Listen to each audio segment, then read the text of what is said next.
Нашел я минскачевский двигатель. Поставил на переходник карбюратор ПЗ-30 пока. Ну, ПЗ-27 тоже стоит.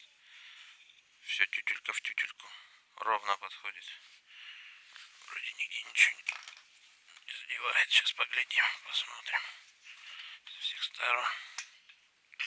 Вот он как стоит.